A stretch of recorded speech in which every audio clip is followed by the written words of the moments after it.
Hello students, do with your pieces after you have made them and they look amazing and beautiful. I am gonna glaze them.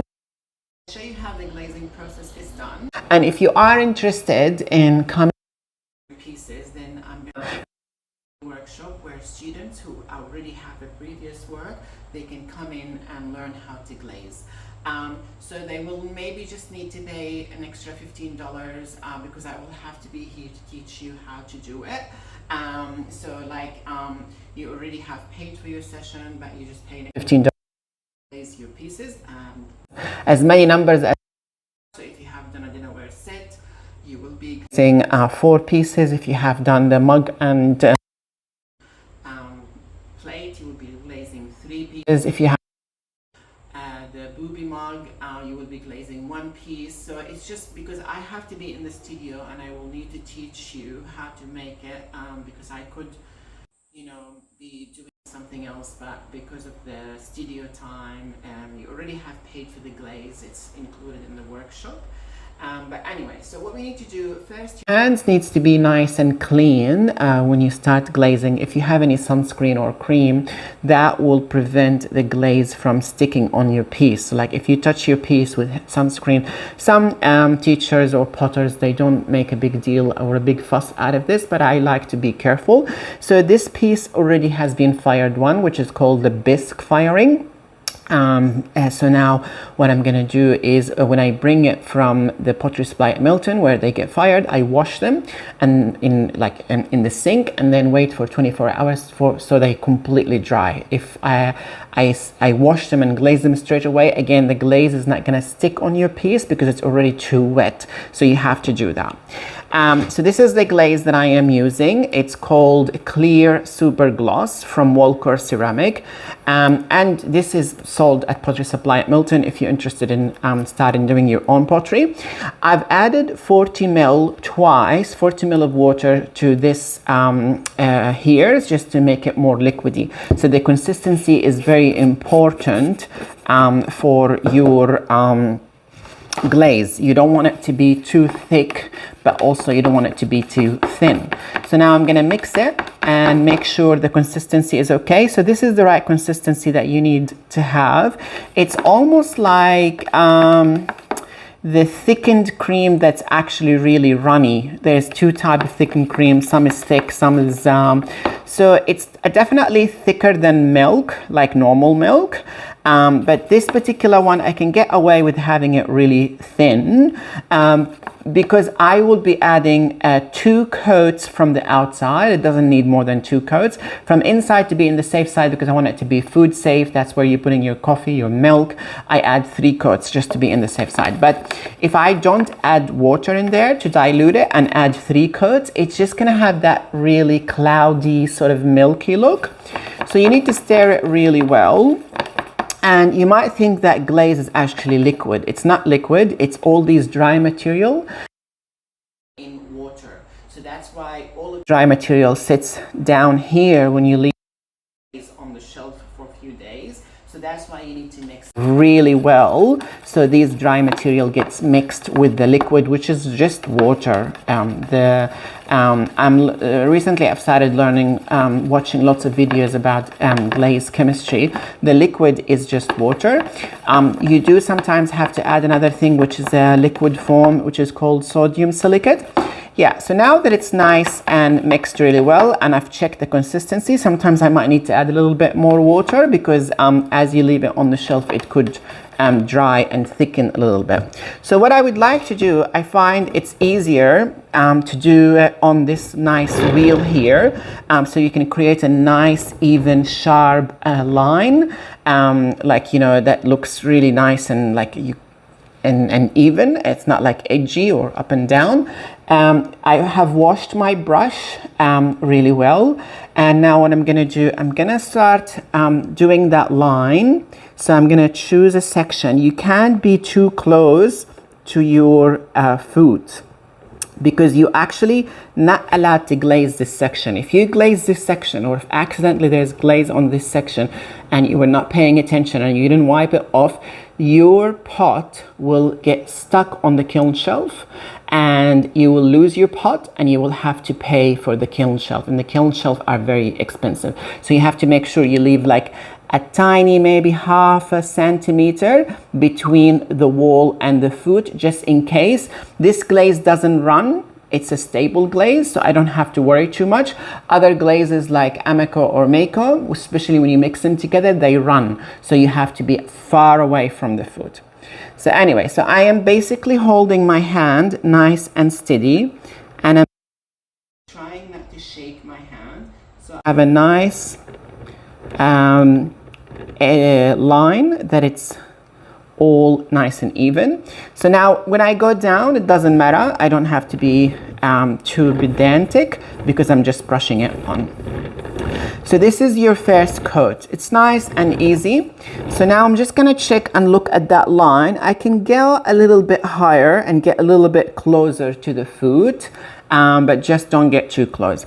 This will dry very quickly, to be honest, because your bisque is dry and it's thirsty for moisture. So as soon as you apply your first coat, it will just dry so quickly. You can touch it and feel it's already dry, and it's only been like, what, 20 seconds. So now I'm gonna go for the second coat, and I'm just gonna try to get a little bit closer to that foot, but just make sure I don't go too close. The only tricky thing with this particular glaze that it's white, and a lady at Pottery Supply at Milton suggested that I would add food coloring to it, because this way it helps me to see where my line is, especially that the clay that I use in my sessions, it's called stoneware tin. It's actually white as well. Sometimes the colored slip that you added during your session helps, because this one is like a turquoise, so I can see a little bit more, but I still have to be careful. So now I'm gonna go down and continue glazing this section. So as you can see, now the two coats are done, and it's really enough for the outside. So now I'm gonna, like every maybe 5 minutes, I'll go back and mix it, because remember, all these dry materials that are the component of this glaze will sit in the bottom. So you need to keep stirring, and I'm checking the consistency again. So yeah, as I said, basically you can't add any glaze in here. And when I finish glazing this piece, I'm just gonna come in with a bucket of water and sponge, and I'm just gonna make sure I wipe this section off, just in case I accidentally dripped some glaze in there, because, you know, better be safe than sorry. And that's why glazing, didn't want to wet some pieces in there, they're still drying. That's why glazing is a little bit time consuming, because you just have to make sure you care about all these things that I mentioned.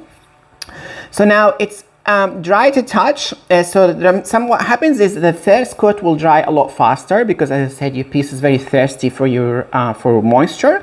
The second coat will take a little bit longer. The third coat will take a little bit longer. Now I'm gonna take it upside down. So now I'm gonna glaze the inside. And the reason why I did the outside first, because if I do the inside first and then tip it to do the outside, now I'm gonna create some problem with the rim, because it's going to be sitting on there. Now I can actually glaze the rim, if that makes sense. It's easier when you actually come and do it. From inside, the first coat, I'm going to do it like a circle.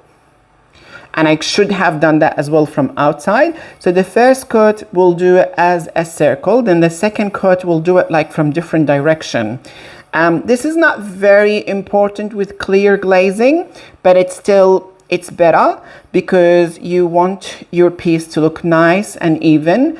And when you change direction with brush on glazing, you sort of avoid that problem of seeing strokes or unevenness. So now this is going to dry again quickly because it's the first coat.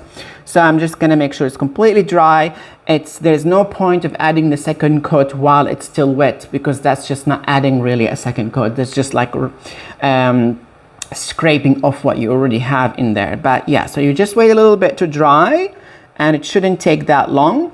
This particular student asked me to add texture to her piece. This is a wheel thrown piece, and I think she will be very pleased with that, because I think while she was throwing it on the wheel, there was a little bit of imperfection. So to counteract that, oh, I've never used that word. See, I'm still learning English, and sometimes I use words and I'm surprising myself. I think, would you say counteract that? So when you counteract that, you add that texture, so it looks like this this imperfection was done on purpose, if you know what I mean. Okay, so now it's ready for the second coat. The second coat is just going to be a different direction. So I'm doing it this way, if that makes sense. I hope you can see. So now I'm gonna come here and do it, brush it like from bottom up. And then as soon as I realize that my brush now needs more glaze, I go back in. So yeah, if you are interested in this session, it will be cool. You can bring your own drinks and bring your friends and, you know, just have fun and socialize. You're not going to get dirty with this session. It's not stressful. It's very nice and therapeutic, providing that you really care about those few points that I mentioned. Wash your hands, make sure no sunscreen, no cream, nothing on them, no makeup. Make sure you really stir your glaze really well every now and then. Make sure the consistency is right. So it's almost like, not like milk, a little bit thicker than milk. And also make sure you don't, see how I'm holding it in a way that I am very careful that I don't touch that bottom. Sometimes you have glaze on your hand and you're not aware. So I have glaze here now as well. So if I forget and I put my piece this way, I'm gonna end up having glaze on the bottom. But usually after I glaze all of the pieces, I go back in again and wipe the bottom with the sponge, just in case. But yeah, now I'm not gonna put my piece in here because it's gonna be put, like the bottom gonna be put down. It's okay to do it that way because you only getting glaze on the rim, which is fine, because when they put that piece in the kiln, they're gonna put it this way, the foot facing down. So, because basically glaze is diluted glass. It looks like liquid now, but in the kiln it gets melted under the temperature, and then as your pot is drying, once the kiln is turned, it's like a glass. So that glass basically will create a sticking, sort of like sticking. What's the word?